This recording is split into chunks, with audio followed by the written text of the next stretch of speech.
Okay, looks like we are live. Let's go ahead and do roll call. Senator Brennan. Here. Senator Furphy. Here. Senator Kolb. Present. Senator Pappas. Here. Chairman Boner. Here. You have a quorum, Mr. Chair. Okay, first bill for consideration is Senate File 19, Highway Safety Child Restraints. We have the Director of YDOT here to go ahead and present the bill. Director, feel free to come on down.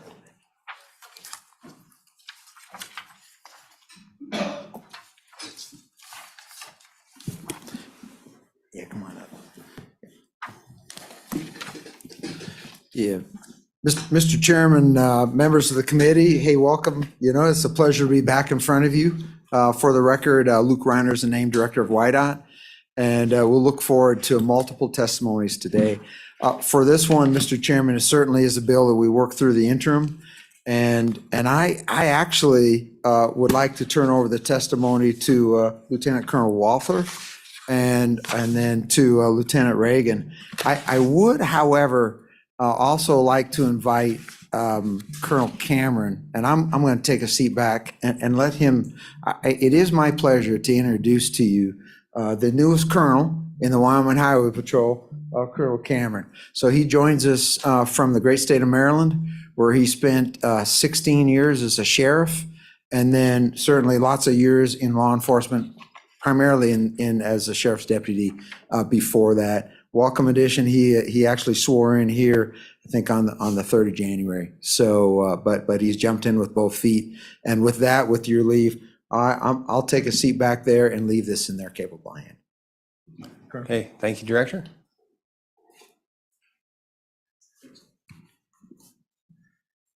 Well, it's good to see you here, Colonel. Welcome to Wyoming. Glad you're on board. And so feel free to introduce yourself for the record and proceed with your testimony. Yeah, thank you, Mr. Chair. I appreciate that. Members, Colonel Tim Cameron, very pleased to be here in Wyoming and certainly pleased to be part of the Highway Patrol.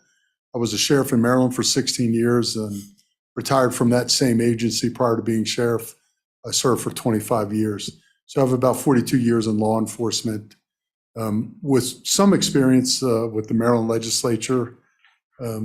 So I'm very pleased and look forward to offering testimony today.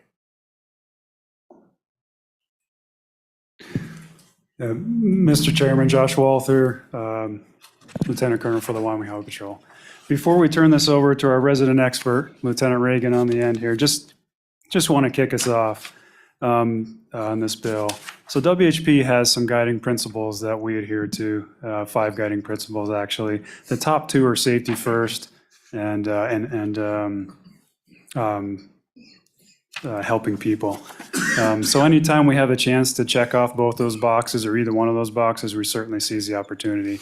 This bill before us today is really it's not about fees, it's not about penalties, it's not about generating revenue. It's about those 2 things. It's about helping people and putting safety first.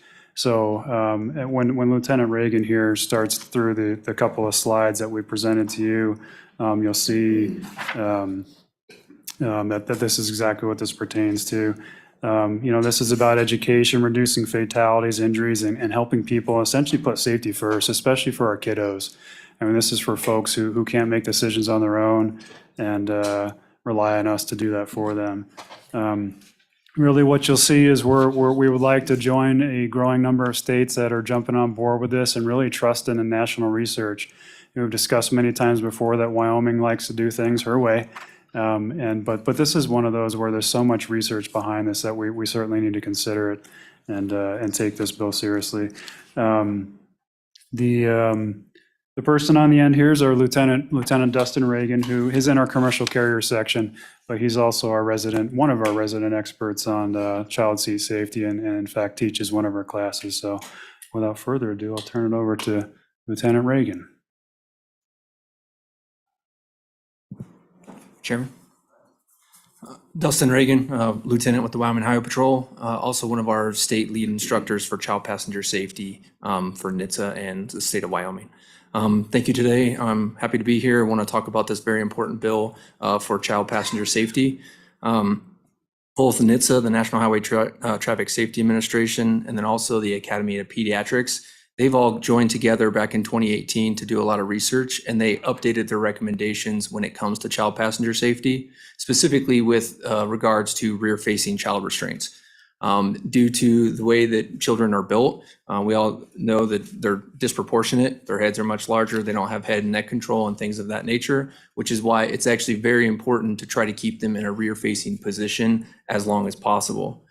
With that, our Wyoming law hasn't been updated since 2005, and technologies and research and everything has changed greatly since that time period. As you can see as well on the first slide, there's an infographic from CDC, which also matches a lot of the NHTSA guidelines, which clearly states that a rear-facing seat is recommended from birth until around age 2 to 4, depending on how that specific child grows and develops. That's why we're trying to just come in line with several other states to go to a minimum of 2, or until they can reach their upper weight and height limits of the seat that they have purchased. When evaluating some of our Wyoming data on slide 2, we evaluated 10 years of crash information. While we have lost 10 children between the ages of 1 and 3, that might seem low. I mean, obviously we're a smaller state. Any loss of life is significant. When you evaluate that and look at the percentages as well, 6 of those children that passed away were switched to a forward-facing seat. So that's 60% of those fatalities that could have been potentially either the injuries reduced or the fatalities prevented. Even further than that, if you look at it like in the terms of an iceberg, yeah, we have 10 fatalities, but to get those 10 fatalities, we have a lot more injuries from the crashes. So evaluating the same time period, we had 136 injuries of just 1-year-olds, not even counting the older ages, just that target age that we're kind of going to right now, that 1 to 2 year range. So 136 of children were injured, and 53.5% of those, so just over 50%, were actually already moved into a forward-facing seat. As we'll see in a next slide as well, we talk about a lot of the injury prevention or injury reductions due to that rear facing. Those children between those ages, they can't sustain impacts of crashes as much because the way they're built, they don't have as much head control, neck control. They're a lot more susceptible to significant injuries. As you progress through safety seats, your safety actually decreases. So when you go from rear facing to forward facing to a booster or even to a seatbelt, every time you make a step, your actual safety decreases and your injuries your potential injuries would increase. Enforcing. Just a second there, LT. So on that data, did you look at how many of those injuries were complying with the manufacturer's recommendations as far as height and weight? 'Cause that's another part of the bill, or the bill before us. It's to or complying with the directions, basically. Do you have any idea how many of those injuries and fatalities were not following the instructions properly, or they weren't properly restrained? Unfortunately, I do not. That's not something that is accurately captured on our crash reporting system, and that's where we get our data from, is from our crash reports. And unfortunately, that's not a box that we can check on there. I imagine it might be even hard to determine after the wreck is happened. Would that be a safe assumption, whether they're properly restrained or not? Correct. Okay. The enforcing of the rear-facing restraints, it does maximize best practices and aligns us with industry standards. The national trend is going to rear-facing. We do realize that this is also something that's very hard to enforce roadside, which is why they've gone with an age and or a requirement of the child restraint recommendations. There are already 23 states and DC area that have passed some sort of law like this that is either turned to a minimum of 2, some have exceeded that, but at a minimum, 23 states have gone to at least a turn to 2 type law. 9 of them have also passed since we began this venture back in 2021. So that's why we are asking to add the language to just require the rear-facing child restraint until at least a minimum of 2, or until they have reached the upper height and weight limit of that restraint. And the reason we put that and or in there is just because there is a large variation of child seats out there that they may or may not be able to stay in it for a longer period of time. With the NHTSA recommendations, as well as the Academy of Pediatrics, we have confirmed that we would like them to stay rear-facing as long as possible. And then you'll notice that as well on slide 3, that our Wyoming chapter of the Academy of Pediatrics, Dr. Rose out of Cheyenne, We've been working with him for the last couple of years on this bill as well. And he did give us a little letter of support, basically outlining exactly why the Academy of Pediatrics went that way, stating that the research does indicate that there's a 90% on average reduction of significant injuries for children that are under 4 years old that remain rear facing.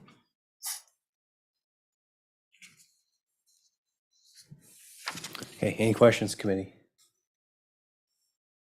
Senator Kolb. Thank you, Chairman Boner. Just a general question. I obviously haven't been here listening to this whole conversation during the summer. So I guess I'd just like to know, is there a cost prohibitive issue with the front-facing seats to rear-facing? Are they relatively the same price? And then a functional question is how will you see this? I mean, how would you notice a violation, and how could you, I don't know that someone's violating a law where they're driving down the interstate, let's say? I mean, how do you know there's a violation? How is it actually going to be implemented, trying to, let's just say we go forward with this and you're going to say it has to be rear-facing seats, and you're dealing with a truck that's above your patrol vehicle and you can't really see in it. Just how does that work? And then thirdly is this a violation, something you can pull over people for by itself and ticket them for said violation?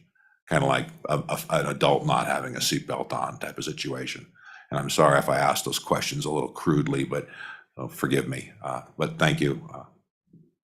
Go ahead. Chairman, Senator. So to address the first one, cost-wise, there's actually not a cost to us, and in most families won't have a cost either. Due to rear-facing only seats, a lot of seats that people buy are actually more expensive than what we call a convertible seat, which is one that can go rear-facing to forward-facing. And then even due to that cost, part of our program, part of highway safety, and then a lot of our injury prevention partners, we've actually stopped buying those infant seats and stuff like that just because of a bang for your buck type of thing, because they typically can only be used for a year and then you have to get a new seat anyway. With all of these new combination and convertible type seats, they can last for upwards of 4 to 5 years, or basically their expiration life. Most manufacturers require that their seats be replaced within 6 years. So these newer seats are lasting much longer and allowing for the further growth of that child. So there wouldn't really be any negative cost to implementing this law for our citizens or even the public that visits our state. As for the traffic stop, how do we see it? Unfortunately, that doesn't really change much with what we're doing now. It's hard to see in there unless the child is jumping up and down, which unfortunately we do see from time to time. So these are usually secondary things that we see upon approach and upon dealing with that traffic stop. And then we take a primary role of education when it comes to child passenger safety. And then it's also written into the law, if they do get a first offense, if the trooper or officer or whoever does write that citation, under our law, if they go to court and show that they bought or purchased a child restraint for that child, that fine will be waived to where they don't have to pay it. So it really wouldn't change the way that we do business with the traffic stop. It just gives us one more extra educational tool and then one more extra step to safety for injury prevention to the 1 to 2 year old range. And then for the last one, in our law is a primary law for child restraints. So we can stop if we do see a violation, like if we see that child jumping up and down in the back seat that's not restrained. So we can stop based on that. We cannot for a seatbelt. Good. Okay. Senator Furphy. Thank you, Mr. Chairman. Well, I'm just curious about, obviously, a rear-facing child restraint system protects against airbags much better than a forward. But are these systems, can they withstand the airbag exploding on them? Have they been tested against that so the child is still safe even if it does engage? Mr. Chairman. Senator, so I'm assuming that you're talking about like in the front seat of a car and a frontal airbag. So rear-facing seats should not, and it's even written in the law that rear-facing seats shall not be installed in a active frontal airbag due to the crash dynamics. In addition to that, the functionality and the crash dynamics of a rear facing versus forward facing is exponentially different. So when you're rear facing, especially if you're in a frontal or a side impact, the entire shell of the seat is what's absorbing those crash forces, providing ride down and protecting the child inside. If you flip that child forward facing, they lose all of that shell protection and they are now only restrained by the straps themselves, which provides a lot of extra excursion on your head and neck and your body parts. That's where you get that additional subject for injury and stuff like that. That's why we're trying to keep them rear facing, is to have that shell protect them for a longer period of time until their body, their bones, their neck, everything develops a little bit more to where they can now sustain the forces if they are involved in a crash. Any further questions, committee? Okay, I just have one really quick. You mentioned you wanted to be the upper limit, until 2 are the upper limits of the height and weight. And I'm just not, first of all, I'm not seeing that in the bill. It just says higher weight limit.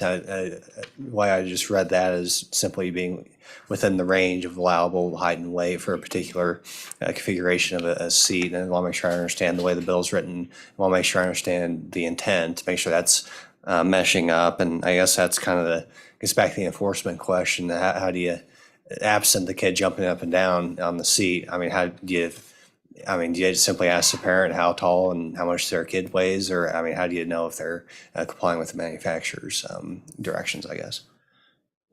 Chairman. So I think the intent behind that is the weight or height limit specified on the child restraint. The nice thing is about 4 or 5 years ago, NHTSA and the car manufacturers all improved their labeling. So all of the side labels are very nice. They have pictorials and things like that. They have very clear height and weight limits or expectations based on what direction for which weight classes. And so a lot of it does come down to, during our traffic stop, talking to the parent, educating the parent, and asking about that child and finding out. Sometimes it's pretty obvious if it's a really small child and they're forward facing and stuff like that, which then spurs our questioning, and we kind of go into it a little bit further. It does get a little bit hard, but yes, a lot of it does come down to just the conversation between our officer and the parent on what their height is, what their weight is, and whether or not they're in the proper seat. Yeah, my question is on the weight or height and whether that word should be "and." I mean, if they're a very, very light but very tall, I mean, do we want them both, weight and height? I'm sure you've probably have got the answer, but should it be "and" or should it be "or"? You're referring to between weight and height, right? Yeah. Okay, yeah. So go ahead. Chairman, so I think it needs to be "or" because in the child seat, it's an exception to the rule. So if the seat says you need to be rear facing until you're 40 inches or 40 pounds, if you're not both, but you're exceeding one, you're still exceeding the safety rating of that seat. So that's why it's the "or", because you could be 36 inches tall, but you could be 40 pounds. And so you're exceeding the weight limit, even though you're not exceeding the height. And so then they want you to turn around. So it needs to remain "or", just so we know that we're not exceeding either one of those safety categories for the crash testing of that seat that they're in. Senator Brennan. There you go. Mr. Chairman, if I may. You mentioned that there has been updates with the car manufacturers and NHTSA. On some of those, when we look at going to like the 5-point harnesses, have some of those height and weight limits then been risen a little bit? Because I know some kids, especially when you're talking about getting close to that 1 year of age, and they can grow out of that infant car seat and they can almost squeak into a 5-point harness, especially if you have a bigger child, but developmentally, they're really not ready to be forward facing. Chairman, That is absolutely correct. Due to the AAP's recommendations of staying rear facing, the vast majority of car seat manufacturers have all upped or increased their weight and their height limits greatly. For instance, my child's seat that I had him in, it went upwards of 65 pounds, even in a rear facing position. So I had him rear facing until he was just over 3 years old, just to make sure for safety purposes. And then we flipped him around to forward facing after that. But yes, the vast majority of the newer seats, which is one of the reasons why we've started buying the convertible type seats with those higher weight limits rather than just a rear facing only that we provide to families, just to, that way they last a lot longer for that child. Oh,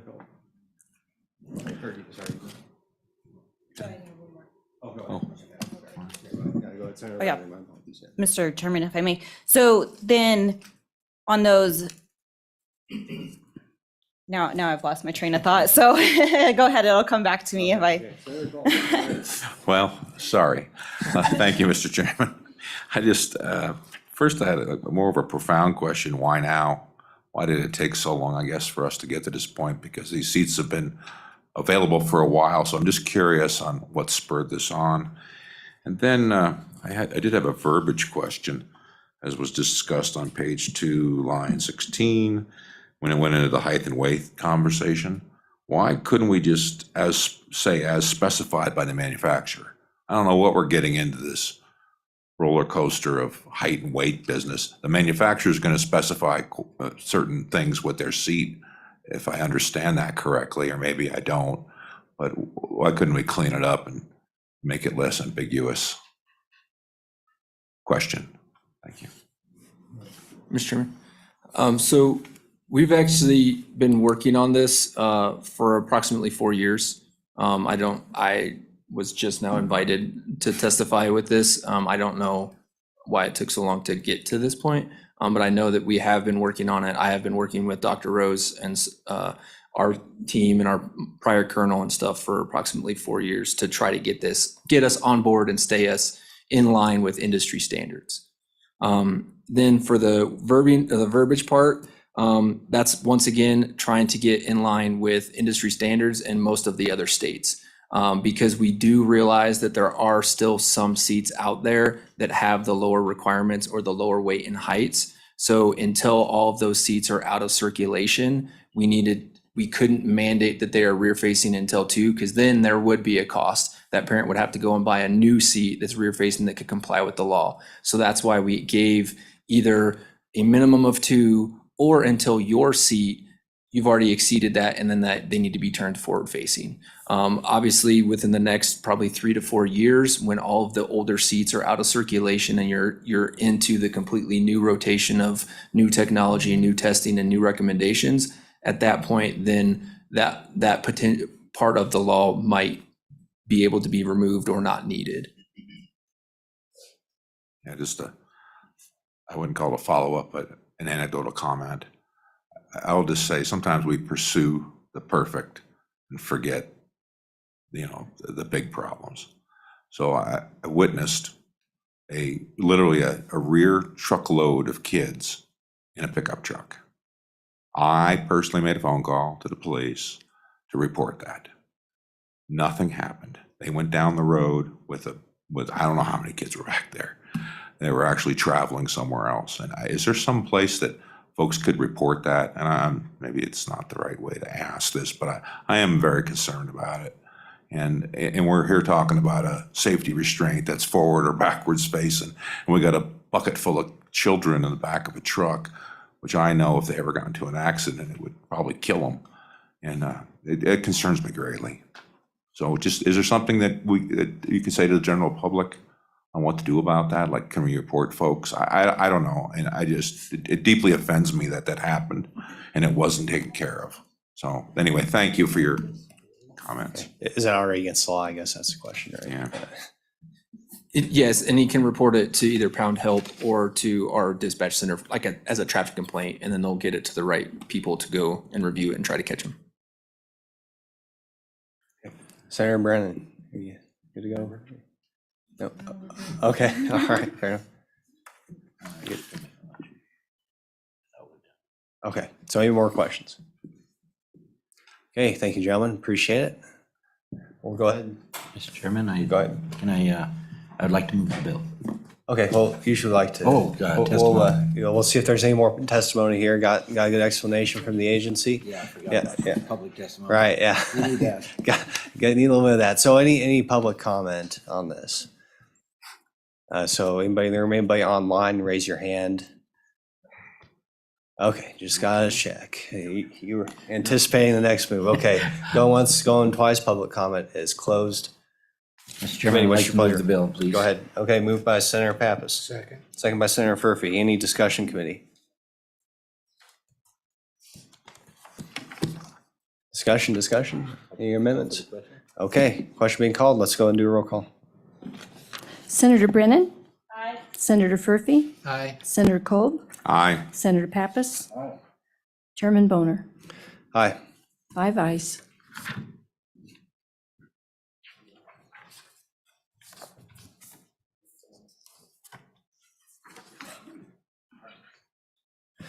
All right, one down, 3 to go. Next up, Senate File 20, driver's license and ID photo quality. So anybody from YDOT, feel free to come on down and introduce yourself.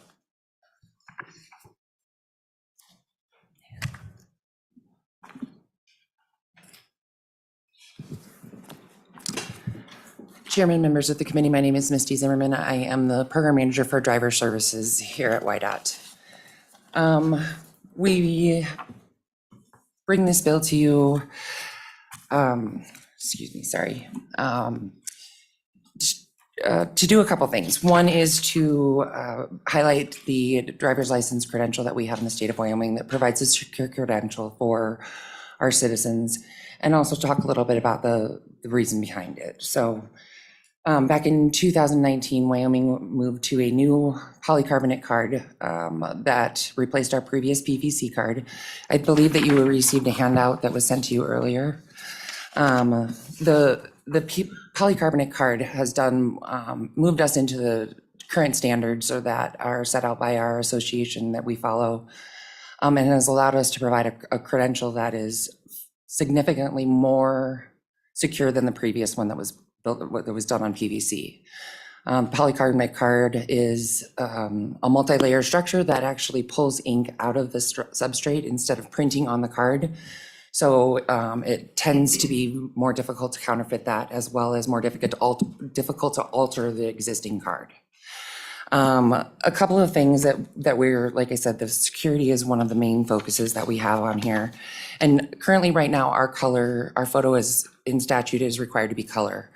The polycarbonate card, it only allows for black and white to be pulled out of that substrate. And so what we've had to do is our manufacturer or vendor has had to put a color laser shield on that card in order for us to get the color photo that complies with the statute as it exists today. We've worked with our vendor. I'm sure many of you have heard that there's been concerns about the photo quality that you've seen on our current licenses. And so we've tried multiple different things with the vendor. The vendor has actually moved the manufacture or the production of our cards from the original personalization facility to one in Chanhassen, Minnesota, which is actually 3 miles from the manufacturer of the printer. And they've done wonders. We've done a really good job. But what the problem that we run into is that normal day-to-day differences in our photos that we run into in our offices that create differences in the photo quality that's manufactured on the license. We've seen in instances where we've used the same photo quality or the same photo to produce 3 different cards and had 3 different quality of photos. We believe that moving into the option to do a black and white photo as technology or whatever would be beneficial as far as the agency is concerned, and we also believe that it would be in the best interest of the constituents. Currently, right now, there are, I think the number is 13 other states that do have a polycarbonate card with a black and white photo. And you've seen the pictures of the difference of our sample card, what it would look like if it were to go to a black and white. Our main goal here is to allow us to facilitate the change as necessary based on the technology that's available. And so by removing the word color from the statute, it helps us get there. Okay, any questions, committee? Okay, so go ahead, Senator Copeland, we'll do Senator Furphy.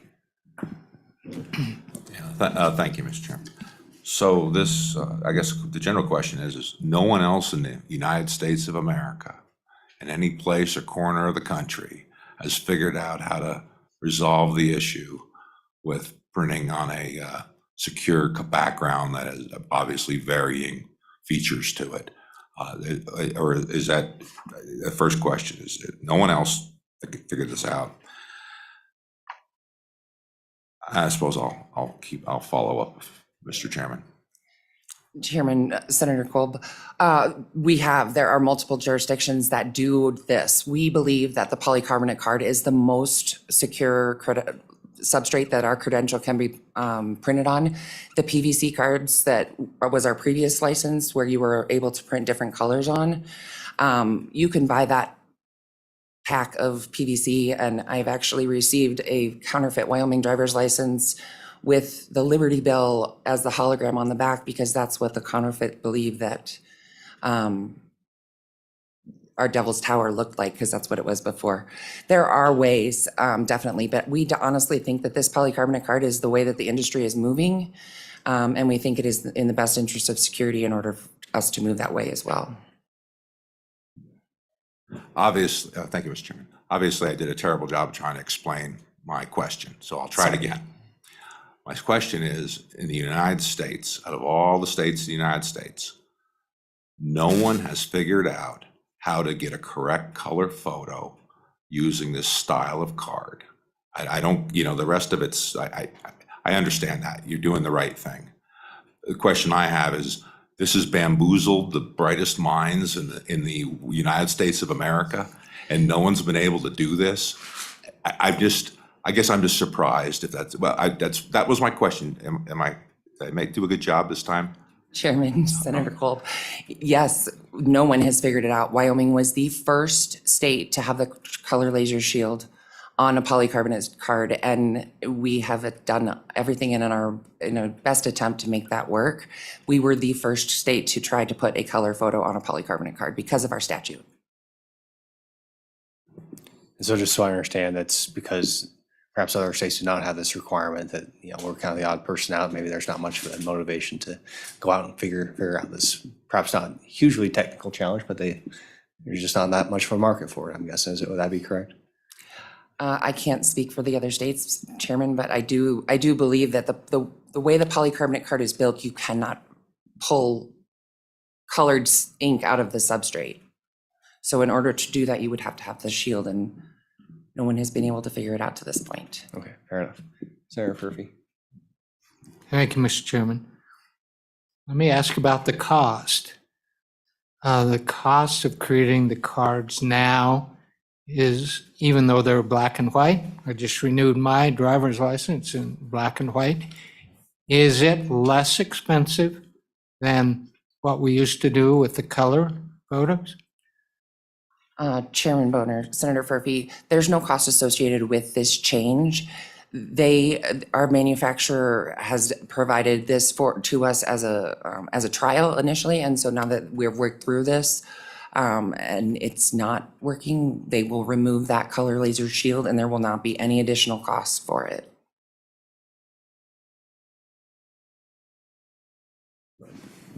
I could just, for those of you who weren't on the committee during the interim, they actually provided us with actual cards that we passed around and looked at. And certainly the black and white image was very much, it was a lot better than the color image. And this change doesn't preclude them from ever going back to color. We're just removing the requirement for color, and they can decide if technology comes around better, they can go back to color. But frankly, I think it's, it meant many times in the military, we had black and white photos, and they work fine for security. Anyhow, I think it's something that allows us a lot more flexibility for the department to be able to do now. And if they need to change later, when they find a polycarbonate that does work, we can go to it. Okay, and so just maybe a question on my part, what's the reason for having this in statute to begin with? There must have been a reason. You specified color. What was that reason? Chairman Boner, originally the Real ID Act, which is from the Department of Homeland Security, said a color image. It also indicates that unless it is printed on a polycarbonate card. And at the time when we moved to the Real ID Act and Real ID compliance, we were on a PVC card. And we'll still be in compliance with Real ID because it's polycarbonate. Okay. Senator Cole. Thank you, Jim. Is this going to cause any issue with Highway Patrol and anyone identifying folks because it's black and white instead of a good color picture? I would have to defer to our gentleman behind me as far as roadside, but the images that are going to be passed, excuse me, Chairman, sorry. The images that will be passed to law enforcement will still remain in color. So the color will still remain in our system. The color photo will remain in our system and it will be passed through law enforcement as far as when they run somebody and receive an image back. But the credential itself will be black and white.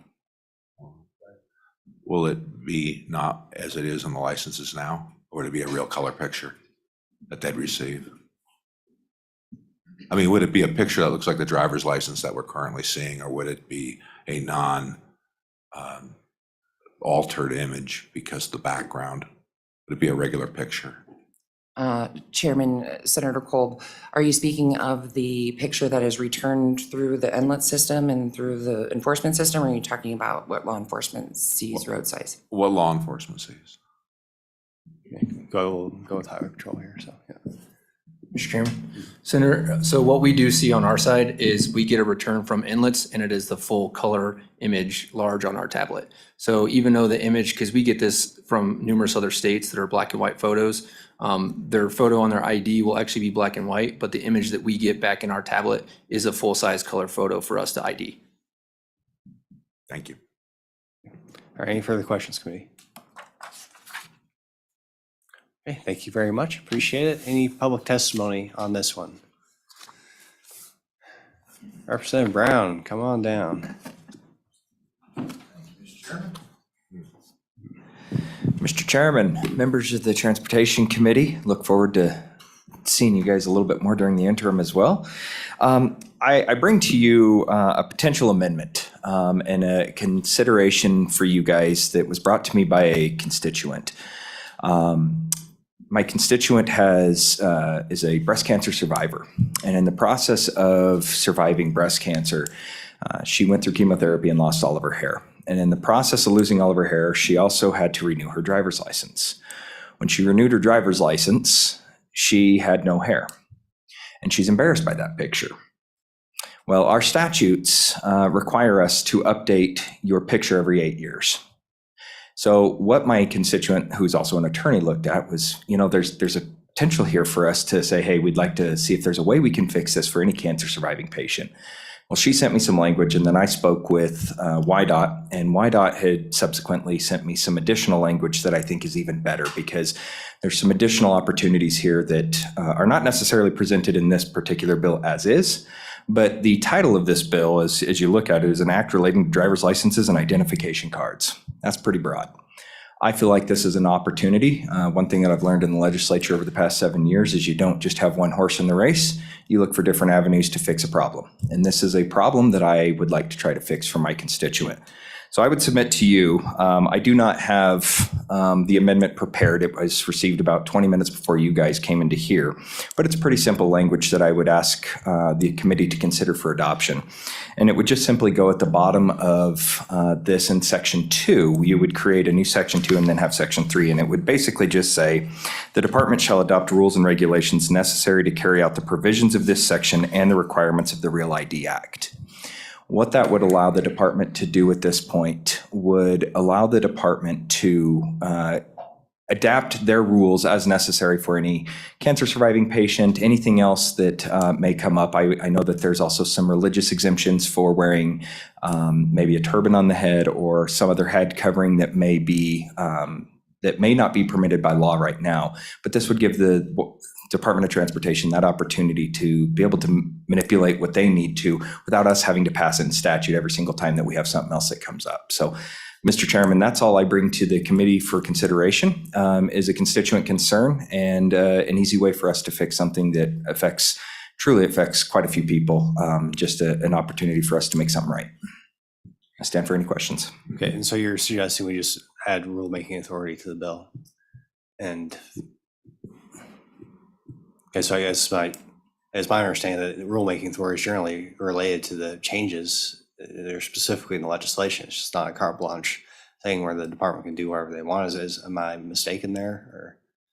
Mr. Chairman, can you maybe rephrase your question? I'm not sure. Right, I just said there's nothing in the bill that deals with, the concern that you brought up as far as cancer surviving patients and being able to use a previous photo. It's more of a technical question as to how we operate in the legislature, how state government works.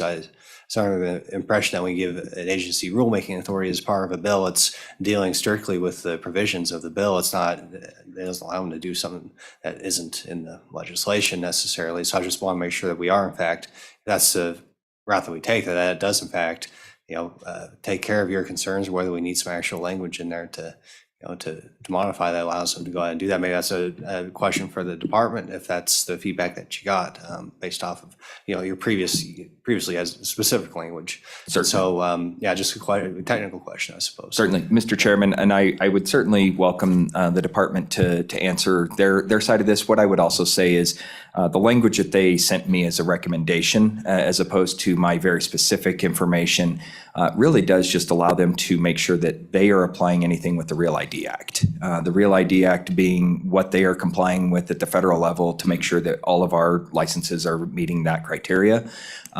Since we do not have that rulemaking authority underneath statute as is for everything else, this would allow them to make sure that anything else, this would be, as you said, carte blanche maybe. This would just allow the department to seize that opportunity. If they see other issues that are with Real ID that are not considered in this particular bill and or subsequent bills, this allows them to go in and fix that without having to come to the legislature to fix it every single time. Okay, thank you. That does clarify. Okay, go ahead, Senator Pappas. I guess my question is, don't we already have that? And apparently not.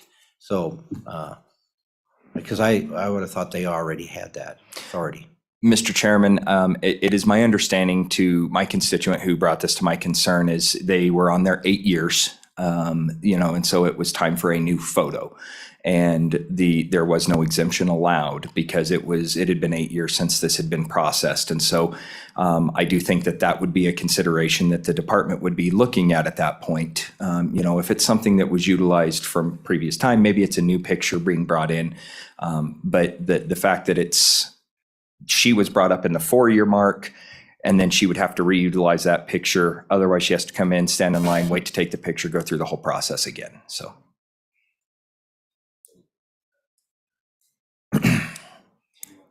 Well, let's go ahead. Yeah, let's go ahead, Mr. Rossetti, come on down and help us out here.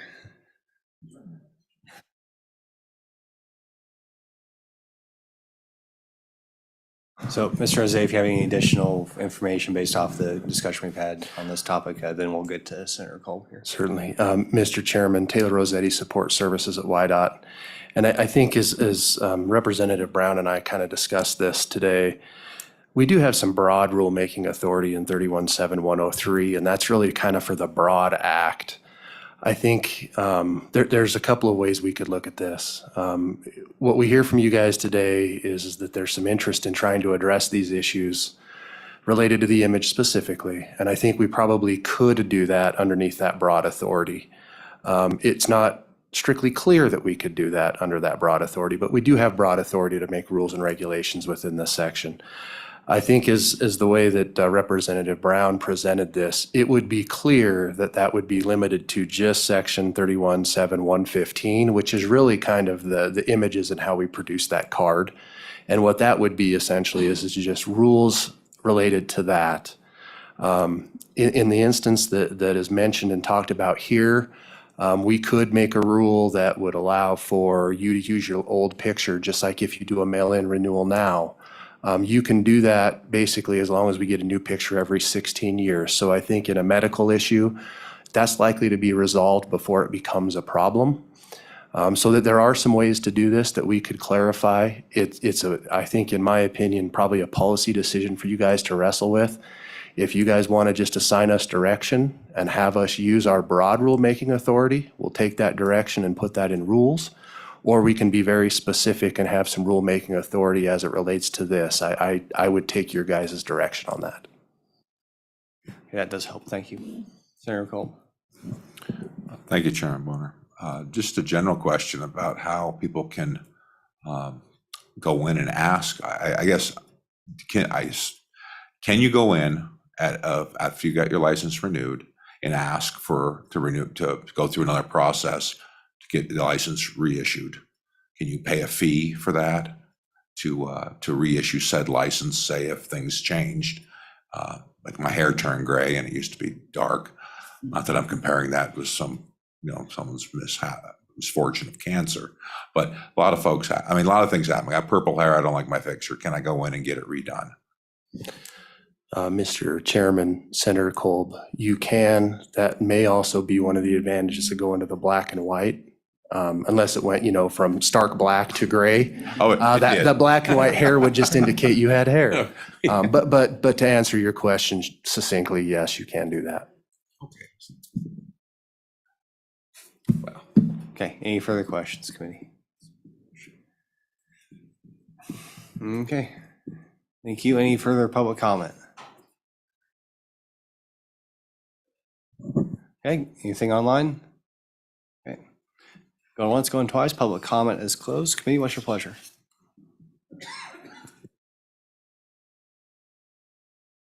Moved by Senator Pappas, second by Senator Kolb, looks like. Okay, any discussion? We have a conceptual amendment at this point, since we don't have it in front of us. Any discussion? Senator Pappas. Mr. Chairman, in concept, I would like to move the amendment. If you could get that language to our secretary, I'd move the amendment that Representative Brown provided us. Co-chairman, or Chairman Brown. Yes. Okay, very good. So any discussion on that motion? Go ahead, Senator Kolb. I guess just to be very, very clear, you can just go in and pay for another license picture and such to do it. So this will be at an extra cost to the department or someone coming in and wanting to redo it. Is that, if I understand that right? That's a good question. So would there be any additional costs, I guess, associated with this change? Mr. Chairman, Senator Kolb, no, I don't believe there would be any additional cost. You still would have to pay for the renewal of the license. What this is ultimately trying to do is attempt to fix a situation where if somebody is going through cancer treatment or along those lines at the time that they are renewing their license, they can use their existing picture that's on their license if it has not been within that 8 years. And then it also goes into this with this specific section of law that we're putting in there with the black and white photo. They would still be able to utilize their previous photograph without having to go through and do this again. It's a little bit more of a constituent measure that would save them time and effort more than anything. Thank you for the clarification. Thank you, Mr. Chairman. Any further discussion on the amendment? All right, call for the question. All those in favor, please say aye. Aye. Opposed, say no. That motion carries. Okay, we're back on the bill. Any further discussion on the bill? All right, let's go and do a roll call. Senator Brennan. Aye. Senator Furphy. Aye. Senator Kolb. Soft aye. Aye. Senator Pappas. Chairman Boner. 5 ayes. Do we have a volunteer to manage this bill? Senate File 20. Okay, go ahead, Senator Pappas. I just point out, senators, that there are 4 of us besides the chairman and 4 bills, so I don't choose your volunteer wisely. So next up, Senate File 18. Let's see, we've got Wydot again. Come on down. Thank you.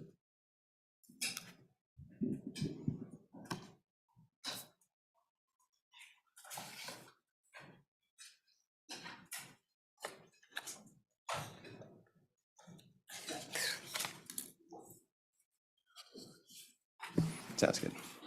Yeah. Okay, next up, we have Senate File 18, Benefits for Spouses of Law Enforcement Officers. Thank you, Mr. Chairman. So the discussion today on Senate File 18 is basically along the lines of sometimes I get asked a lot, hey, what else are you doing for employees besides compensation? And that's a fair, good question. So the next two bills that you're going to hear today are both related to that question, and both do provide further benefits for employees. One of the things that we have stood up in the Department of Transportation that really I brought in as the incoming director about 4 years ago is I stood up what's called employee advisory teams.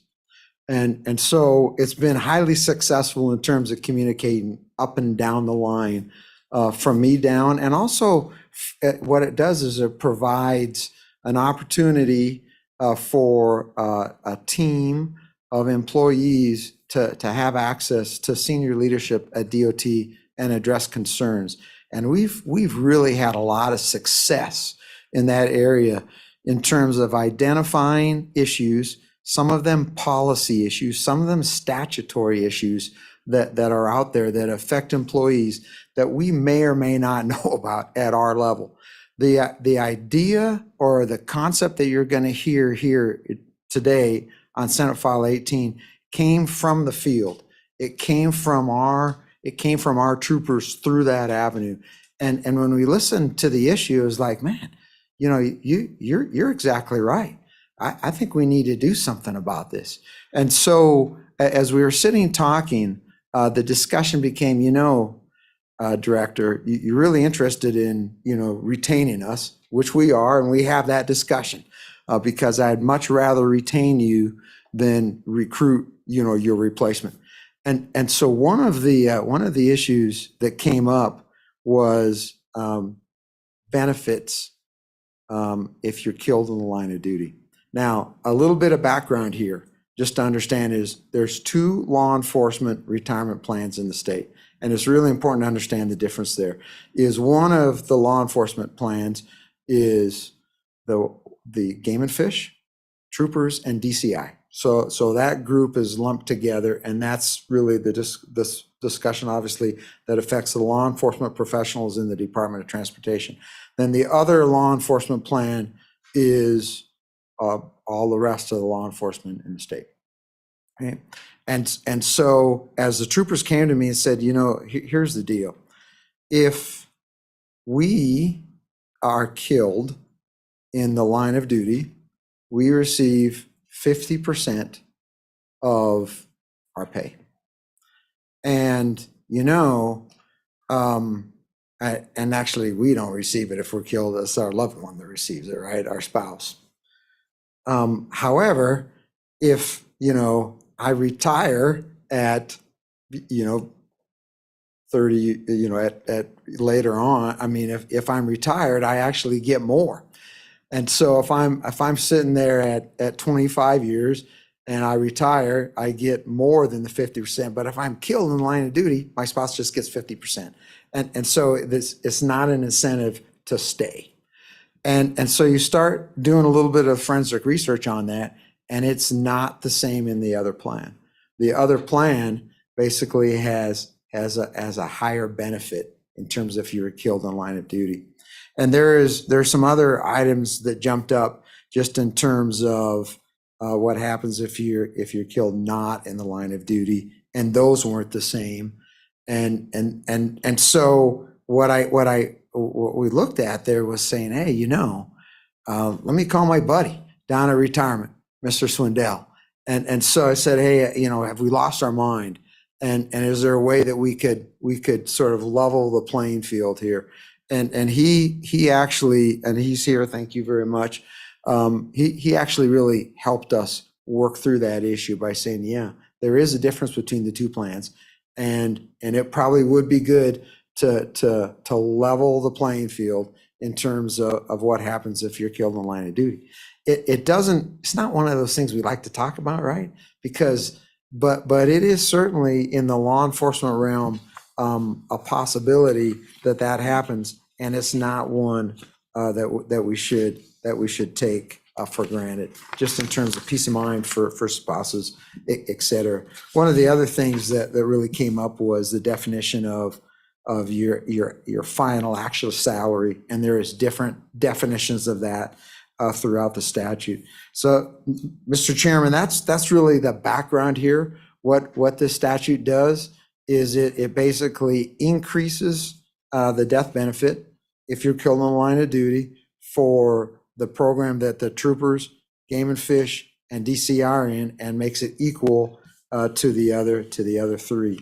If I might take you to slide number 3, that's actually a quick summary of the differences between the plans, and we really highlighted the ones that probably you're interested in. If you go down to the death benefits for killed in the line of duty, LODD, what you see in the normal law enforcement is they get 62.5% of their salary at the time of death, and you go over to the Ward and Patrol DCI plan, it's 50% of the final actual salary. If you look at the effect on the underage children, so under 18, under the law enforcement, each child would receive, up to 6%, and in the Ward and Patrol DCI, it's 5%. And then you can see what the differences are on the death benefits for a non-line of duty, if you're still in service. And the retires your turn to work, that's not addressed in this bill. There's actually a House bill that's working through that will address that, just based on the differences in the topic, the decisions made to have 2 separate bills. So that's not there. Mr. Chairman, that's a quick summary. What I might suggest is we certainly turn it over to Colonel Walther, see what he'd like to add from the trooper's perspective. And then we're happy to walk you through the bill, but I probably would ask Mr. Swindell to do that actually, because it's fairly technical in nature. Okay, yeah, thank you, Director. Any questions for the Director? Okay, I got one real quick. So when you say other law enforcement, is that state government law enforcement, or is it just all the local municipal law enforcement? And maybe give an example of what qualifies as other law enforcement. So go ahead. Mr. Chairman, the profession will pass it to Mr. Swindell. Mr. Chairman, I'm David Swindell. I'm the Executive Director of your Wyoming Retirement System, and I think this question probably falls in my ballpark. As Director Reiner talked about, Wyoming has 2 pension plans that affect law enforcement professionals in the state. The first one is the one we're primarily dealing with, which is one for sworn game wardens, sworn state troopers, and agents of the AG's Division of Criminal Investigation. That plan is a small plan. It goes back to 1953. It has about 298 active members in it, 170 million in assets. Okay. Then we have the law enforcement plan, which does not contain the game wardens and the troopers. It contains it's primarily a local government. All the people in the Ward and Patrol plan, they're all state employees. But the law enforcement plan is primarily local, about 75% local. About 25% of the plan is state employees, most of that in the Department of Corrections. They have about 92% of the 25%. The other folks are dispatchers in WYDOT. They're part of the law enforcement plan. But mostly this is county sheriffs and city police officers. That's the bulk of the law enforcement plan. That plan's history dates back to only 2001. It was a consolidation of some state retirement plans at that time, as well as some city plans, like the city of Cheyenne had its own pension plan for its city police officers and so on. There was an effort to consolidate all those plans. And when it was done, there was a lot of give and take between those local plans and which provisions were going to survive, and you wound up with what we have. And in general, when you compare the 2 plans, as Director Reiner did, these plans are broadly similar. The basic retirement benefit is 2.5% multiplier by years of service, 75% cap, and so on. But there are differences in things like the pre-retirement death benefits. Pension plans have death benefits that are associated with it that we all pay as part of our contribution cost. It's kind of an insurance-like thing if something bad happens. These are low percentage events. And just by history, the warden plan grew up with, if you die, we'll pay 50% of your final salary to your spouse. And in the law enforcement plan, when all the legislative sausage making of that took place, now more than 20 years ago, it was 62.5. Now, these plans don't need to be identical. But in the case of this situation, I think there's a good argument, and it's really kind of up to you. But one can think, we know how law enforcement works in the state of Wyoming. If you have some big law enforcement event, it's going to be a multi-agency thing, right? You're going to have city police officers there, deputy sheriffs. There'll be some state troopers. I don't know if the game wardens will show up, but maybe. It's going to be a cooperative effort. That's how we get things done in the state. Now, something bad happens and you lose two officers.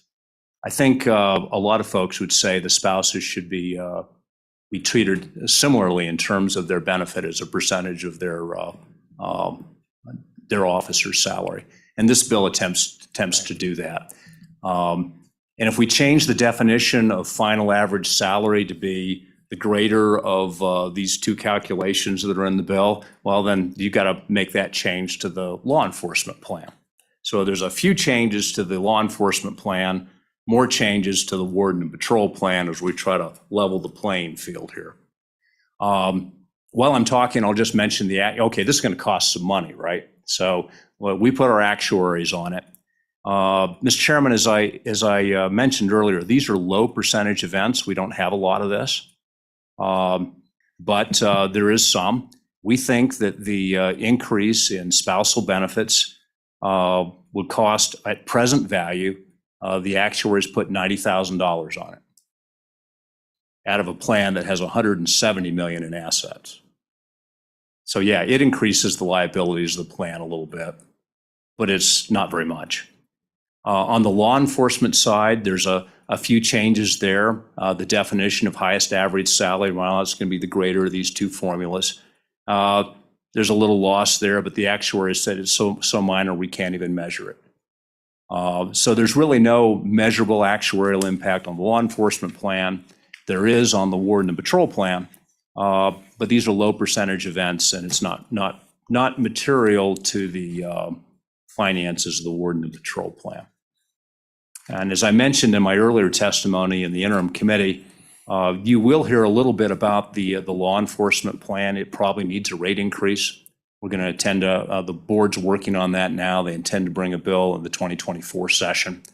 The plan's in pretty good shape. It's at 85% funded right now. It's going to grow to the mid-90s, but then it's going to stall out. With the new actuarial assumptions, people living longer, it'll never reach 100% in our 30-year projections, and that means it needs a rate increase or we got to modify the benefits.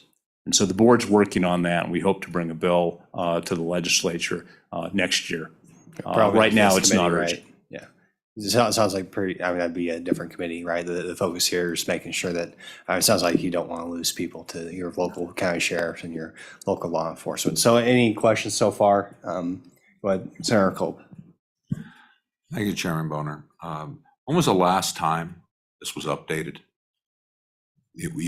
I'll rephrase. The last time we tried to do something like this in the past, where we tried to, change the benefits, I don't know. And then most importantly, according to your testimony, is to be clear that this will not damage the actuarial state of your account, and it will be solvent. And is that correct?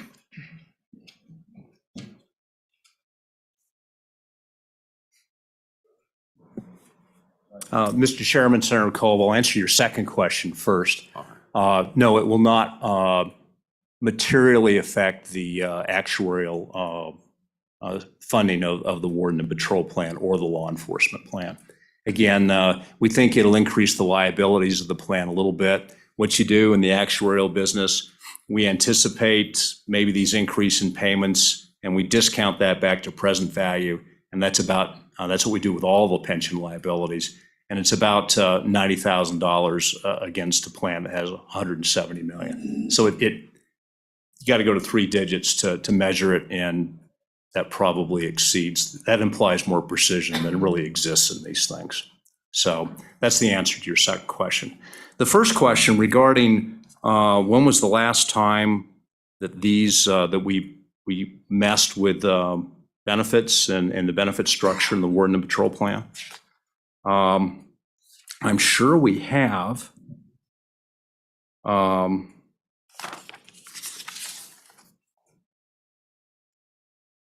But the new law enforcement, you're talking about the comparison between the two plans, Senator Kolb? Chairman Boner, no, I meant specifically that we were talking about a benefit increase. Whenever that year was, we had a benefit increase in the plan. And just so we're clear, you're talking about either plan or one of the particular plans? Both plans. Okay. I'm looking at my history of legislative changes.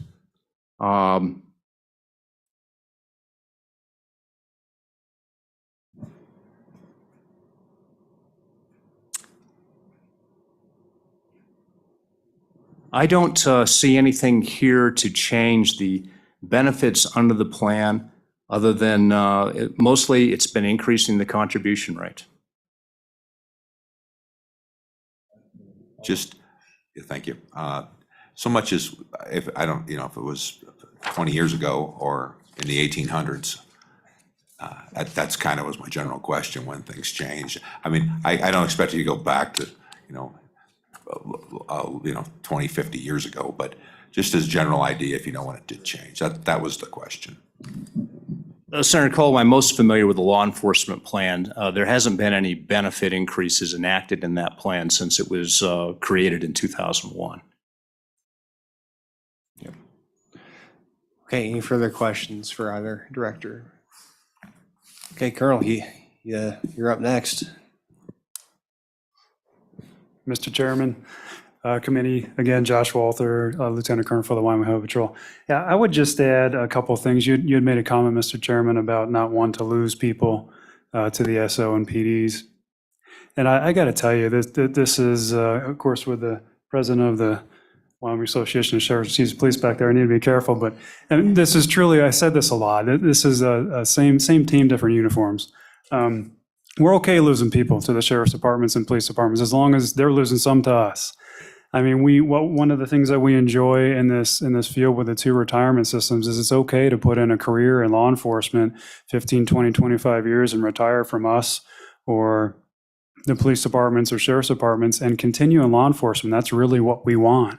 So if somebody leaves us and then goes and works for a sheriff's department, that's okay. And they're two different retirements and vice versa, as long as that's happening both ways. So one of the things that we're looking at here is not to be better. We don't need a better retirement plan. We need a similar retirement plan. So when folks are looking at retiring from a sheriff's department or a police department and they want to stay in law enforcement, which they hope they do, stay on the team, they look at us and they know they're not losing a benefit by coming to us. It's the same, or at least very similar. And that's very important to our troopers. It's very important to police departments and sheriff's departments that we at least have a benefit that's similar in nature. There's various reasons why people are jumping ship from law enforcement now. Our agency has various reasons too. But a lot of it's the package. It's the pay, it's the benefits. So when people are looking at different careers and looking at jumping ship, we're all drawn from the same pond of law enforcement.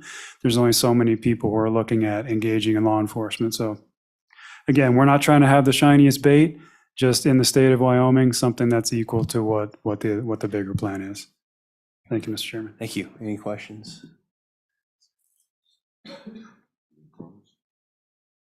What?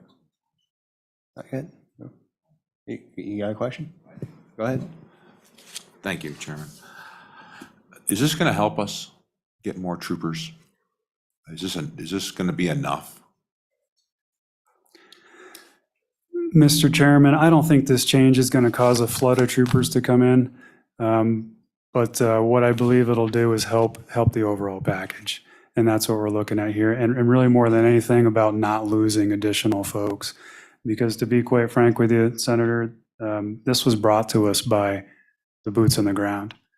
Folks who are looking at other careers in different agencies to say, hey, the pay wasn't great, or the hours aren't great, or we're shorthanded and we're having to fill in holes. But also, this is something we can fix.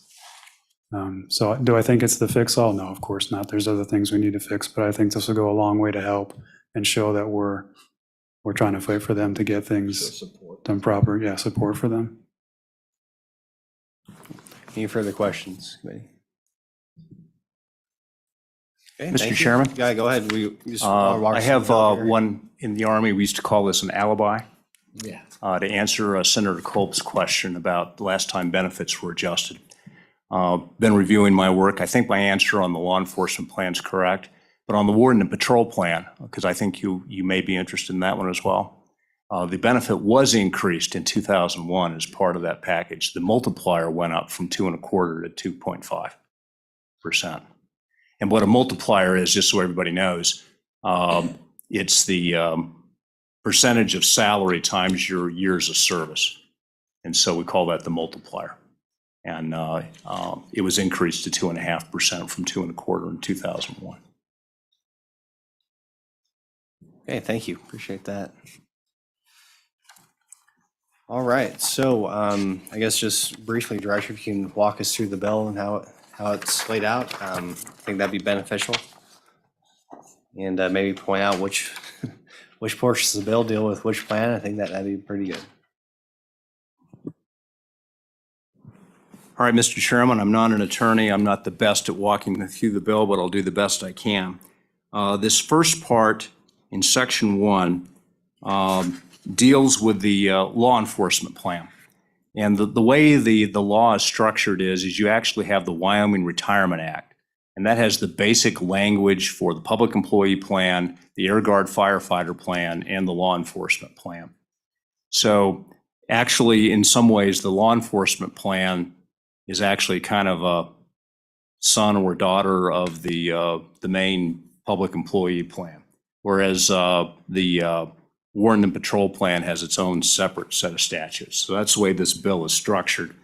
And since by numbering, we start with the law enforcement plan. So on page 2 of the draft, I think I've got the current bill. Make sure I've got the right one. Is this draft 1.1? Let me use Director Reiner's copy. I think maybe I've got a older. Make sure we're on the right page here, literally. So the main language starts on page 2 of the bill. You'll see changes in lines 8 through 14. This is the talks about the monthly benefit. For the law enforcement plan, it remains at 62.5% of the officer's salary, but the officer's salary can be the officer's salary or 2.5% of the officer's salary multiplied by the years of the officer's service credit. In other words, it would be either the greater of 62.5% or possibly more if the member had more than 25 years of service. Because 25 years of service would get you to 62.5. So that's the demarcation layer. Then lines 18 through 21 talks about the non-duty death benefits, because there is a difference there. That's 50% of the salary. And that just clarifies what the non-duty death benefit will be. And then page 3, this is again changes to the law enforcement plan that talks about 6% of the officer's salary for each child under age 18.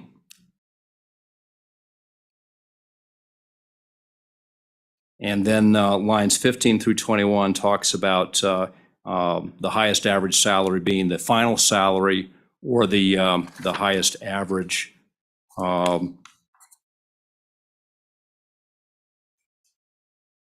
at time of death is defined in subsection E of the Act, which is the 2.5% of the member's salary multiplied by his years of service. So it's either going to be his final wage or what they could have retired at. And it'll be greater if they had more, with the alternate formula would be greater if they had more than 25 years of service.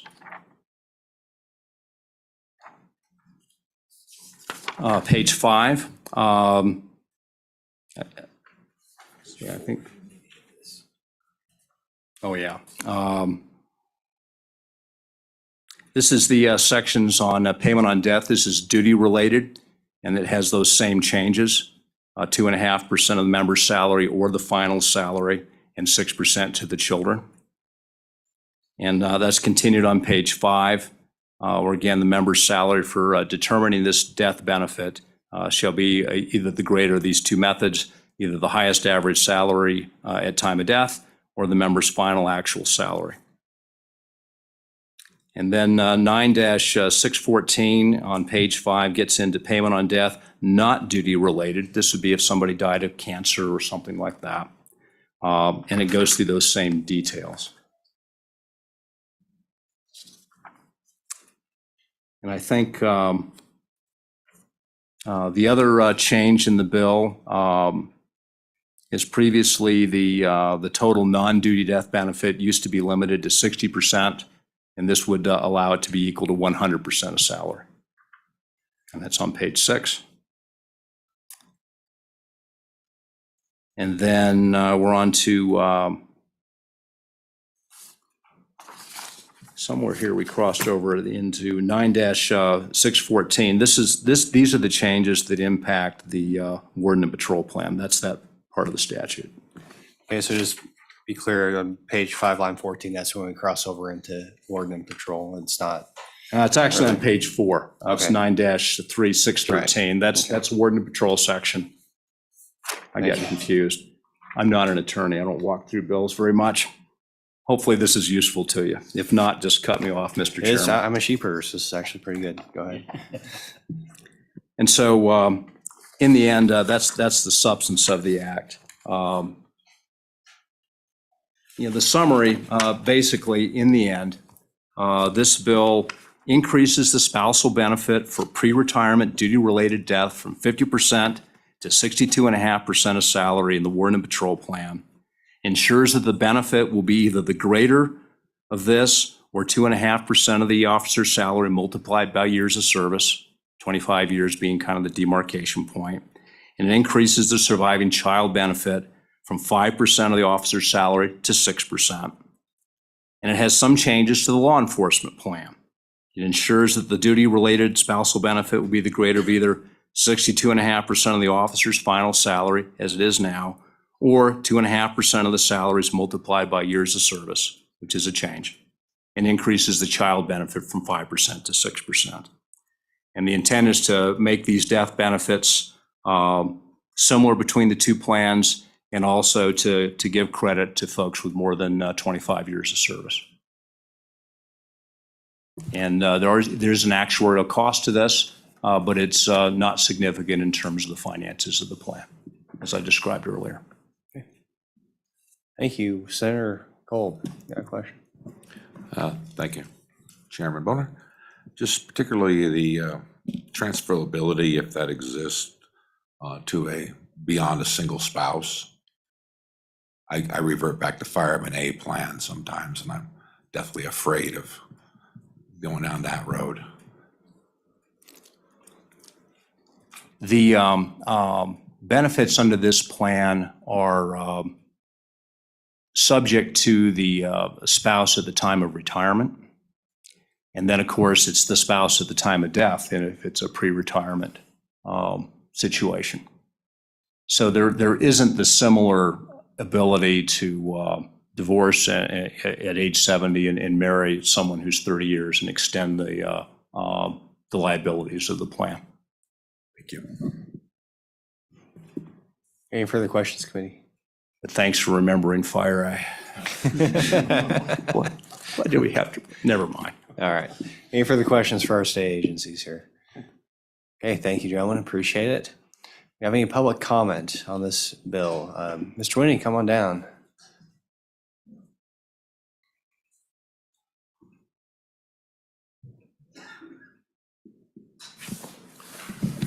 Mr. Chairman, Bill Winnie, Sublette County. I have a thought for you, closely related, but perhaps a slightly different vein. I've looked through the legislation and the statute, and I don't see what I'm going to talk about here mentioned anywhere. In the military system, they have a thing called dependency and indemnity compensation when a member dies. And what this is a single check that's given almost immediately to the family. Purpose is cash flow. Paymasters are always very good at turning off money flow and sometimes take a while to get it going again. And that's what I kind of see perhaps here. And the purpose of that dependency indemnity compensation is to make sure they can keep the family, the house, the mortgage, those things paid for until the new money comes in. Like I said, single check brought almost immediately. I see it as in the same vein of what we're talking about here. Some years ago when I was involved still on active duty, that was something like $3,000. It's probably quite a bit more now. That's been a few years, more than I'd like to admit to. But subject to your questions, I think it's something you should consider, particularly for your people like in the State Troopers organization. Okay, any questions for Mr. Winnie? Hey, thank you, sir. Appreciate your testimony. Any further public comment?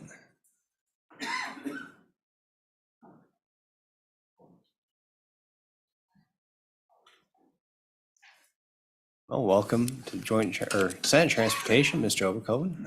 Feel free to introduce yourselves and proceed with your testimony.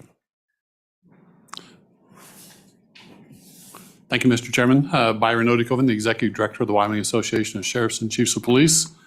With a bit of a caveat, I was here in 2001 when the two bills were discussed and led the charge on the law enforcement side as the sheriff of Campbell County at the time, when we were forming and bringing the collaboration between the 6 Class A cities, all of the city and county law enforcement, as well as the Department of Corrections, the outfitters, communications personnel, grant livestock investigators, a host of everyone else who is a sworn peace officer is under the law enforcement plan, as we were talking about earlier. So as the good director commented, there's about 8% of that made up by those other folks. Many of them are, in fact, as you mentioned, state employees, so are under the state system. So very good. We appreciate the efforts of the Retirement Board and the Highway Patrol to somewhat bring these together. And it was kind of discussed, not in a manner of recruitment effort, if you will. This is more of a morale issue and a morale discussion, satisfaction with your job, enjoying where you're at, looking over the fence and deciding the grass isn't necessarily greener on the other side, to be able to stay where you are. Because that turnover factor is huge at the moment. I'm not, and not to be lesser than the idea of increased wages, cost of living, benefits within overall play a role. So I would echo the concern or comments from the Lieutenant Colonel. This isn't the end all in recruiting.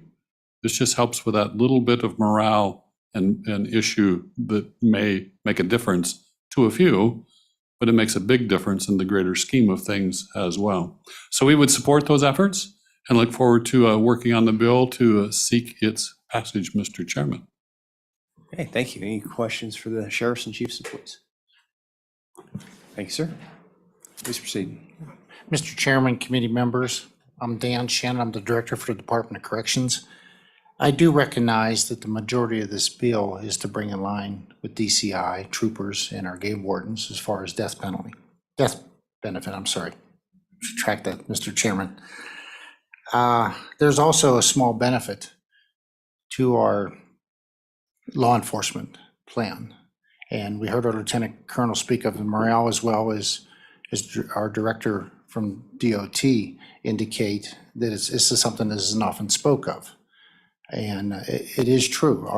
And I'm speaking on behalf of corrections, our staff.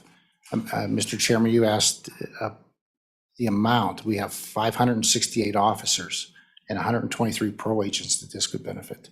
So one, it would affect our morale. And number two, and more importantly, the understanding that bad things do happen. These individuals work 12-hour shifts, were convicted felons all the time. So unfortunately, if you're in a business long enough, you're going to face that. So, Mr. Chairman, I stand for questions. Okay, questions for Department of Corrections? Okay, thank you, gentlemen. Appreciate your testimony. Thank you, sir. Thank you, Mr. Chairman. Okay, any further public comment? Anybody online, I should ask? Go ahead and raise your hand on Zoom if you want to testify.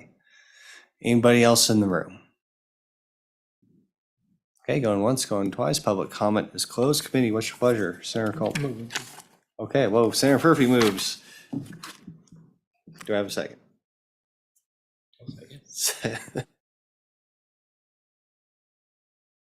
So any discussion on the bill? Any discussion? Okay, looks like we're ready to vote. Oh, you want to say something?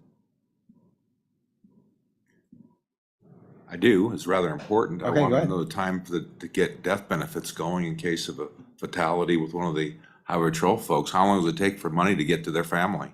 That was my question I wanted to ask for. Okay, yeah, go I ahead. wasn't- Sorry, make sure you vocalize that. That's okay. I'll be louder next Yeah, time. okay, Thank you, Mr. sorry Chairman. about that. We'll have a question from the committee as we work the bill. How much time does it take to get this death benefit out?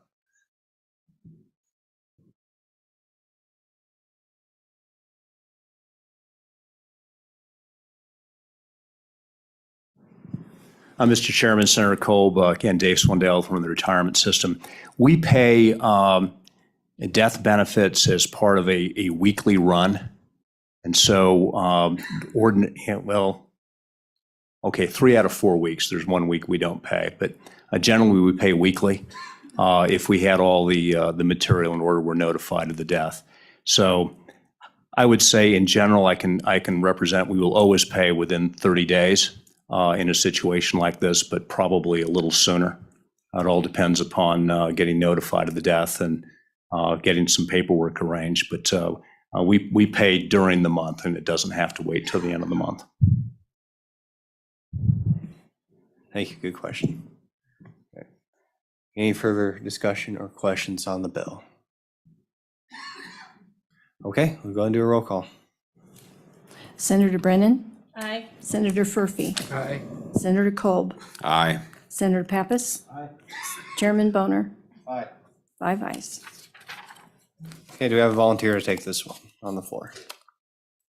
Okay, Senator Furphy, all right. Next up is our final bill for tonight, Senate File 16, State Employee Moving Expenses. So, Director, you're up. Mr. Chairman, thank you. I think Mr. Rossetti will join me. So as a background for this bill, we talked about, the next 2 bills being benefits for employees. Certainly, this one is a benefit for employees. As I think about this one, though, the bigger benefit is to us as an agency and to us as a state, as we work to get the right employee in the right place at the right time to do the right job. So let me just maybe talk you through a little bit about what this bill asks for. Historically, we have used the ability to reimburse and pay moving expenses a lot throughout the state. And certainly it's a key part of career development.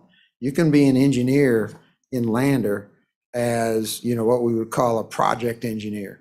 And as you move up the chain, it's really important for you to get to a position, what we would call a resident engineer, where you're over multiple project engineers and you oversee multiple projects.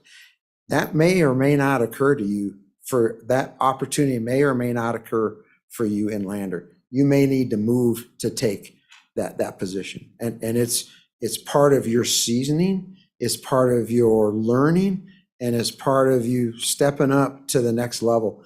And that same process then goes throughout our engineer ranks, so that you go from a resident engineer, then we'd like to move you up to basically the district level, where you work as either the district construction engineer or district maintenance engineer, and eventually we want you to be the district engineer, and then we want to get you down to Cheyenne to be an assistant chief engineer and then eventually the chief engineer.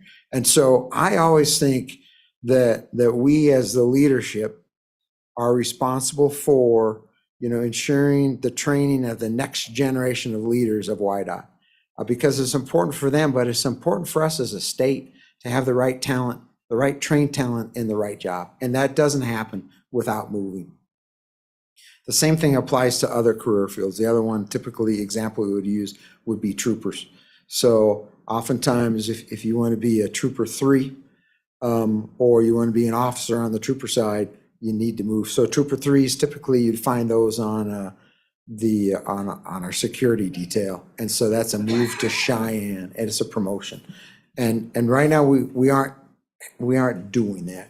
So you might say, well, why aren't we doing that? About 4 years ago, the interpretation of the statute that's currently in place really changed from one that we were using. And the statute really had historically, well, it reads, you can pay the moving expenses if it's for the good of the state of Wyoming. And as we've sort of changed the way we compete and hire jobs, the interpretation of that statute changed. So in the old days, I might say to Mr. Rossetti, hey, as a director, your job is no longer in Cheyenne, it's in Lander, go. And he goes, and it's the benefit of the state. Now, it might be there's same job in Lander and we compete it. Mr. Rossetti applies, my person to the right would apply, and some other people apply. We pick one and say, okay, now your job's in Lander. That's really been determined to be for the good of the individual, not the good of the state, and the moving expense has been denied. Now, we have on several occasions been able to work with HRD and A&I and get an exception to the rule, and they've honored it. So I thank them for that. And so what we seek here is not to operate on exceptions, but to operate on a rule that's in statute. And so really that's the gist of what we're asking. Now, one of the other topics as we've kicked this around, one of the questions that has come up is, hey, how much is the benefit? And what should we put in statute for, how much should the reimbursement be? And actually our recommendation to the committee as we worked it during the summer is that that's not in statute. And that what we say in statute is that we rely on our state personnel professionals at HRD, Human Resource Division, in A&I, to set the conditions, the rule set. However they need to. Typically it's in rules and regs, but we've got a little amendment in that space we'd like to talk to you about. But what we said is, listen, let's not put that in statute. Let's put the requirement on HRD to define the left and right limits of what's reasonable, and then that is what will be reimbursed. That way it can change over time if it needs to, and they can look at the extenuating circumstances of the move and come up with something that's logical. We do see this as, important to retention. We see it as important to career development. We see it as important to us as an agency in the state. Mr. Chairman, that's a quick recap. I'm happy to walk through the bill. I think, though, let's see if maybe what Mr. Rossetti might add to my comments. We'll stand for questions and maybe walk through the bill. Yeah, go ahead, Mr. Rossetti. Thank you, Mr. Chairman. Taylor Rossetti, Support Services at WYDOT. And at the risk of angering Mrs. Lovett on day one, I do have a handout that I think may help when we get to speaking about talking through the bill and the amendment that we may propose. It was just stapled as I was walking in the door. So we could do that, and then if you'd like, I think the director covered it well. There's two circumstances we're talking about in the bill. The first circumstance is, as the director mentioned, when you force the move or you're shutting down something and moving somebody to another location. And I say, Senator Kolb, you now work in Sheridan.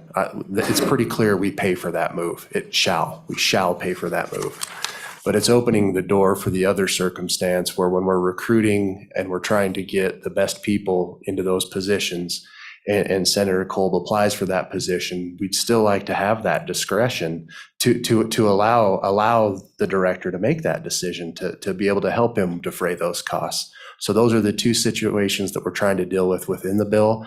And we're simply trying to clarify, I think, the area in which then the Department of Administration and Information would be able to set the parameters that the executive branch would then operate under. With that, I'd certainly stand back and take your lead, sir. Mr. Chairman, if I could just add to that, just as we've watched our formation over the last 4 years, is that we are starting to see mismatches because our employees have been unwilling to move based on the cost. And so there's people who we should be developing who we aren't, and there's probably people who may not be ready for jobs, but because of the location, they're in them. And in the end, I don't think that's the best for us as a state. And so I think this becomes an important tool to manage the force that we have.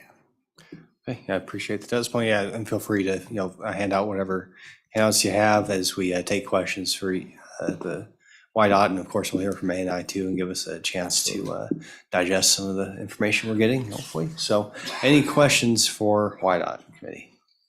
Senator Pappas and Senator Kolb.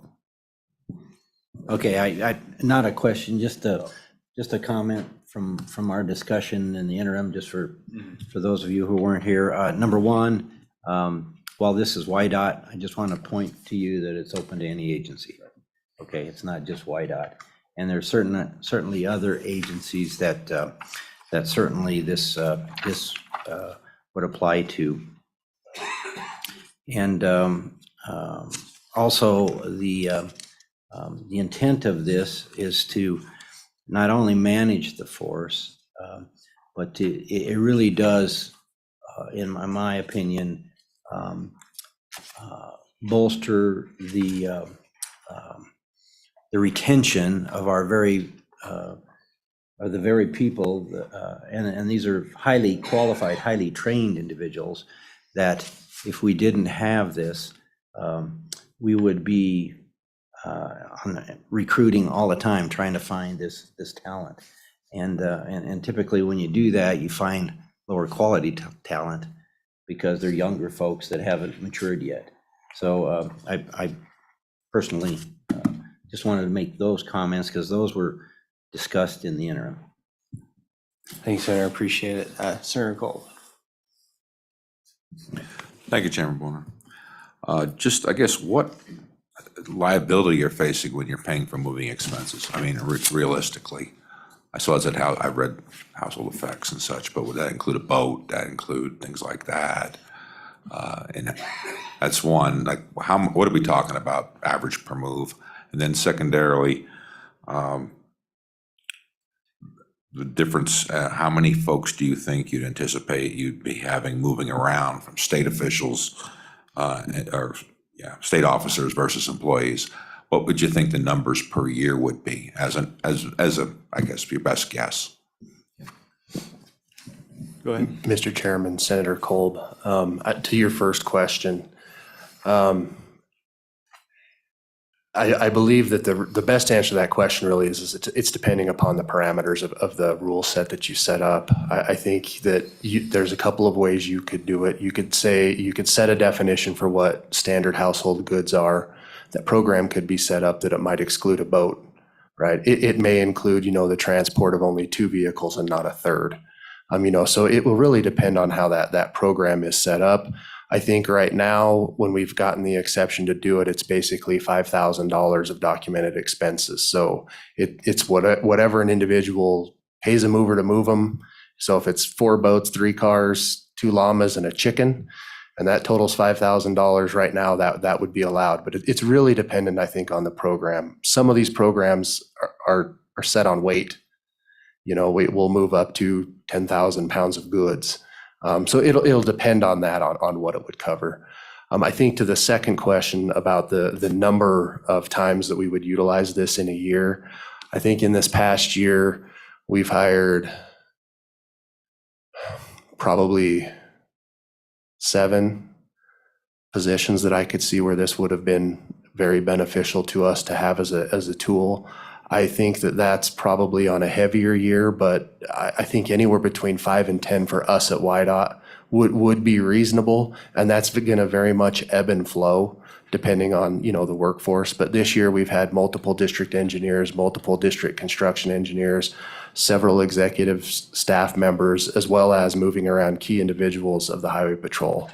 But I would anticipate, we estimate when we look at this between 5 and 10 individuals a year.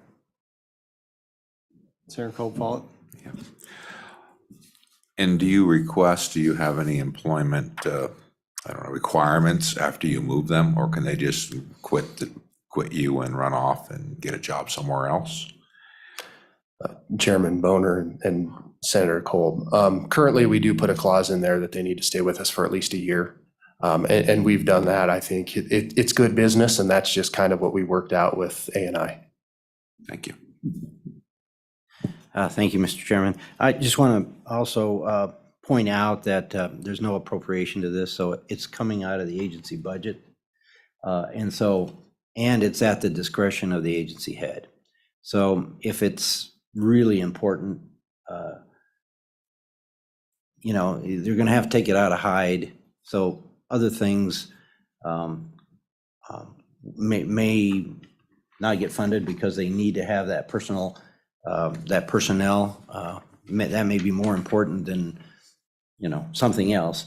But it's at the agency head's discretion because it's coming out of their budget. And so I think this really gives the agency head that flexibility to manage his workforce.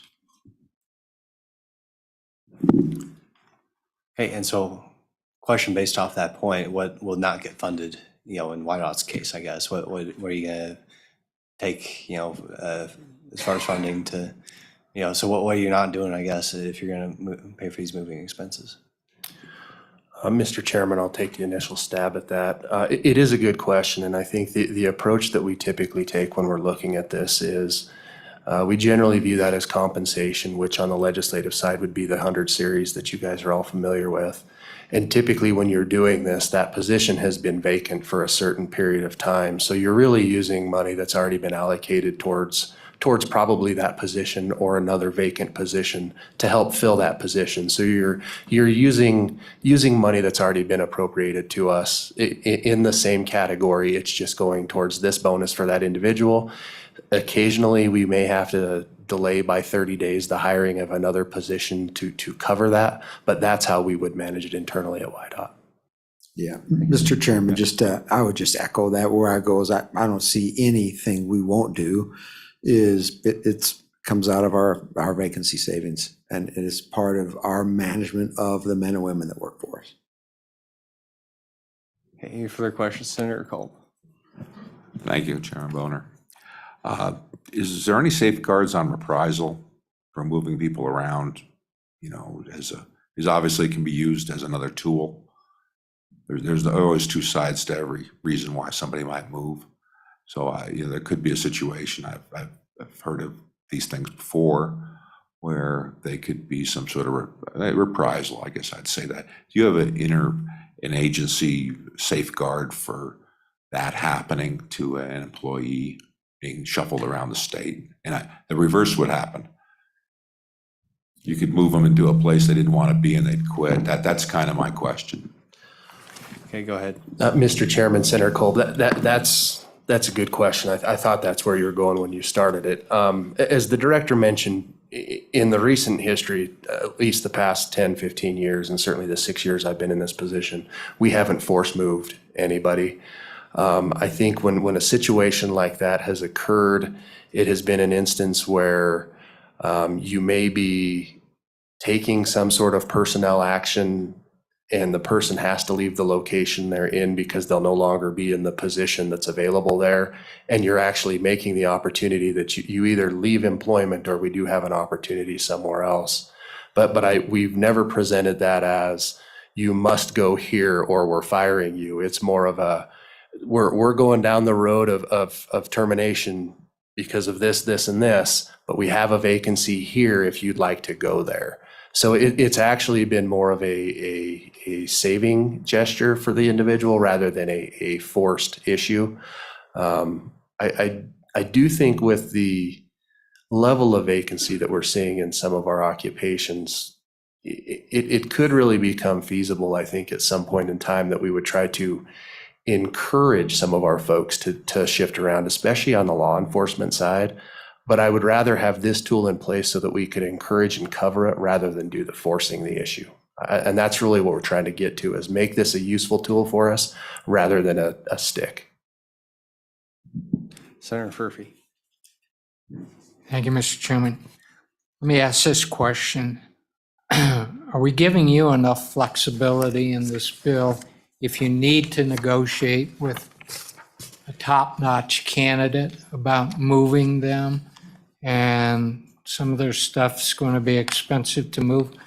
You have enough room in this bill to accomplish that?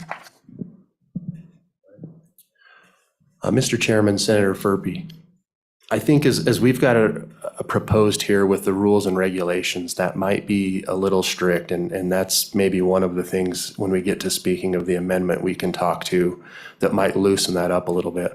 I'm very comfortable with the situation we're in with ANI HRD, that we would be able to, if we get this bill in place, negotiate with them. I think what I anticipate would likely happen, I certainly will not speak for them. I believe Administrator Williams is on if she needs to answer. But what I anticipate happening is we'd have a set guideline, and that's the program we'd go under. If the candidate was outstanding and there was some additional need, I'm comfortable being able to go back to them and saying, hey, we need an exception to this, and I'm comfortable being able to work that out. Any further questions for YDOT? Okay, now, we do have an amendment here. So before you go into that, I just want to make sure that, has ANI seen this proposed amendment? Mr. Chairman, we did work that with Administrator Williams today. Very good. Okay, very good. Please proceed and describe what you're planning to do here. Mr. Chairman, would you like me to walk through the bill first, or would you just like me to do them kind of together? Yeah, let's go ahead and explain it as you explain the bill. Okay, excellent. Opening there on page 1, it just shows you the statute that we're really addressing, which is 93104, moving expenses. All that language until you get to line 15 is existing language, and we're simply striking when the transfer is made at the request of and for the benefit of. And that's that language that the director was mentioning that's really the conflict, right? That's when the request is made by us. We're forcing the move. So this is clarifying it, or when a person is recruited for permanent duty. So that's getting our 2 scenarios that I mentioned before. As you then move on there on page 2, lines 5 through 9, this is again talking about that forced scenario. We're shutting down a unit and we've got to move people around. We're forcing the move. So that's what you've got there on lines 5 through 9 on page 2. When you get then on page 2, lines 11 through 18, this is where we're getting into a director's discretion to move when we're recruiting an individual. And this is the first place that we had some proposed amendment. And that amendment really is there on line 14, just to strike the word rules. And the reason that we came to this conclusion today in our discussions with HRD was, as we look at this is really a compensation issue. And right now, compensation is handled in Wyoming Statute 923207, and it actually talks about the compensation plan. And that plan is a document that HRD has the authority to update. So the rules is actually far more restrictive and time consuming than just the plan. And the rules is not how they actually go about updating the plan. So by striking rules, it gets more consistent with how they're doing business today. Then when you move over to page 3, the amendment would also then strike the language there on lines 1 through 10, because again, that's talking about the contents of the rules that ANI would be promulgating. And again, we would not need that if we strike rules on page 2. So what we would do if we go down that road with the amendment is we create the 2 scenarios. One where we have to pay for the move and it's required by statute, we have to pay for it because I'm forcing you to move. And then we create the second scenario where ANI HRD would be able to develop a plan that would allow directors to use discretion to pay for moving expenses we move people. That's really the bill In a nutshell, Mr. Chairman, if we take on the amendments, there would be some conforming language in sections 3 and 4. But I didn't go into detail there pending your guys' discussion to lead. Appreciate that. So if I understand this correctly, these processes are dictated by something other than official rules in A&I, and we're just, the amendment would basically reflect and respect that status quo. Mr. Chairman, that is correct. Okay, thank you. Any questions on the bill itself and the proposed amendment? Mr. Go ahead. Chairman, just so I understand, we're basically, though, we're not putting anything in section 2. Section 2 goes away, we renumber section 3 and 4. Mr. Chairman, Senator Pappas, that's correct. Hey, Senator Cole. Thank you, Mr. Chairman. Just a general question. Why did you wait till now to bring this amendment forward when there was a committee bill all summer? I just kind of would like to know what happened. Thank you, Mr. Chairman. Go ahead.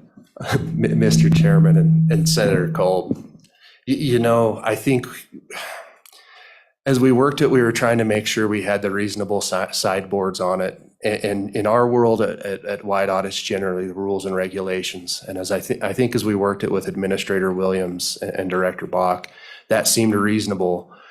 But as we then continued looking through this and realized that's really compensation, they realized as we were discussing, and it literally happened today, it finally dawned on us that we don't handle compensation in Wyoming through rules and regulations. We handle it through the compensation plan as dictated by the legislature. It just dawned on us as we were talking through these issues today. Just an honest oversight as we were testifying and working the issue. Probably a good reason not to have 22 or 23 different committee bills, but okay. Anyways, that being said, any further questions for WYDOT before you switch to A&I? Okay, thank you, gentlemen. Appreciate it. So next up, we have a representative from Department of Administration and Information, I believe online. So we'll go to that testimony next. Mr. Like Chairman, Erin Williams. yeah, So I'm promoting Director Williams to be a panelist Okay. on the Zoom.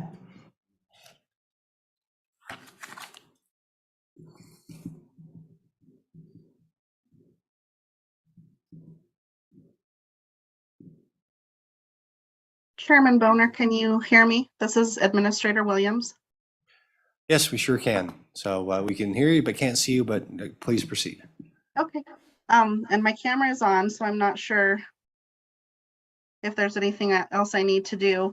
I just wanted to echo Director Reiner and Taylor. We did have this conversation earlier today, and it finally dawned on me, the section with the rules, that actually back in 2015, we did a rules consolidation through the governor at the time.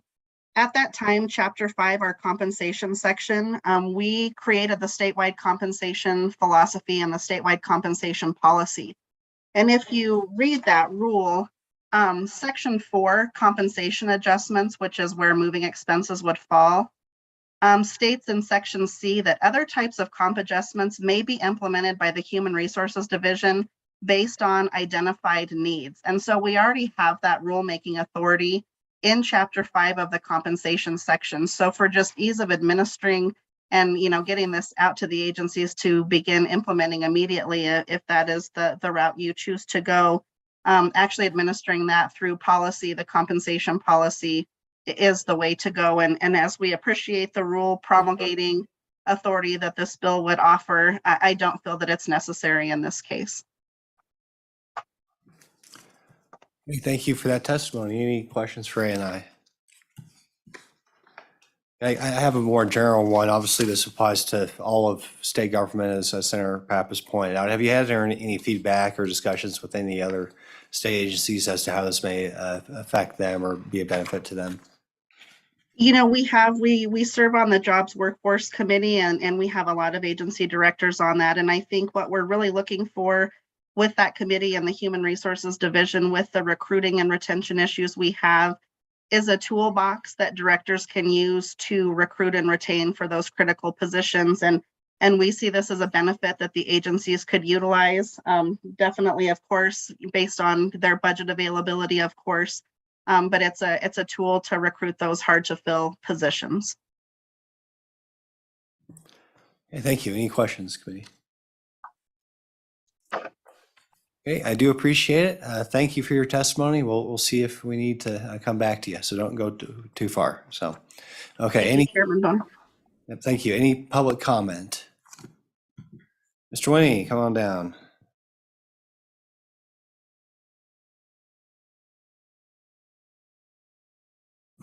Mr. Chairman, Bill Winnie, Sublette County. I view this as really pretty important for the director and his organization to have the flexibility to move people around. You're talking about growth in a job, and it's just, you ended up talking a lot about recruitment, but it's also growth of people within the organization that are moving up. And the ability to move them around, get them to grow. You see this in the military. I moved 19 times in 30 years on active duty through various progression, through various jobs.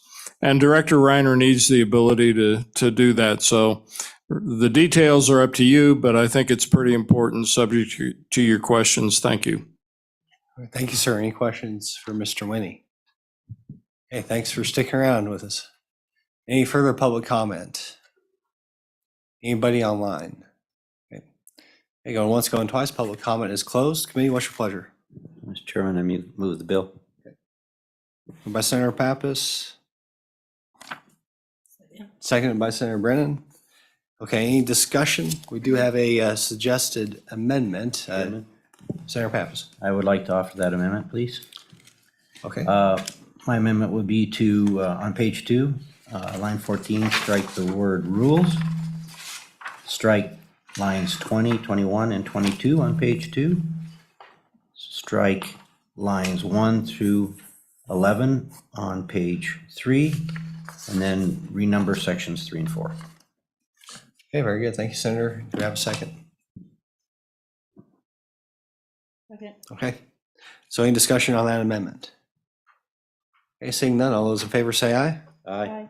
Opposed say no. That motion carries. Any further discussion on Senate File 16? Call for the question. All right, question being called. Let's go ahead. Do a roll call. Senator Brennan? Aye. Senator Furphy? Senator Kolb? No. Senator Pappas? Chairman Boner? 4 ayes, 1 no. I'll go ahead and take this one on the floor. How about that? Or do you want to do it? Can I explain why now? Okay, go ahead. Yeah, so, yeah, Senator Kolb, go ahead. In the bill title, they made it unseverable between the state officers and the employees. I would have, I know that can't be severed because it's in the bill title. And to support the officers, I question the employees part of it. And I wish I could have, voted yes because of that reason.